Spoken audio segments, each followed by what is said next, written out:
তিন শ্রেণীর ব্যক্তির বিরুদ্ধে আল্লাহ বলেন আমি নিজেই কিয়ামতের দিন মামলা দায়ের করব। I will be against them in the day of judgment.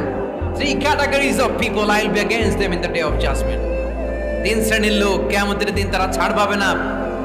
আল্লাহ বলেন আমি নিজেই তাদের বিরুদ্ধে মামলা দায়ের করব। এর মধ্যে এক শ্রেণীর লোক হচ্ছে রাজুলুন ইস্তাআজারা জিরান ফাস্তাউফা মিনহু ওয়া লাম ইউতি আজরা। একজন শ্রমিক ভাড়া করে তার কাছ থেকে কাজ নিয়েছে কিন্তু তার পারিশ্রমিক আদায় করে নাই। এরকম আছে না নাই? দাপট দেখায় ইউনিভার্সিটির ক্যান্টিনগুলোতে। ইউনিভার্সিটির ক্যান্টিনে যে খায় মাগার বিল দেয় না, এরকম ডাকাইত আছে না নাই? চায়ের দোকানে চা খায় আগে পরে দিমু বিল দেয় না, আছে না নাই? দোকানে যে পণ্য কিনে বিল দেয় না পরে দিমু, আছে না নাই? কিয়ামতের দিন আল্লাহ তোরে মাস্তানি ছুটাবে, চিল্লা এখন ঠিক কিনা?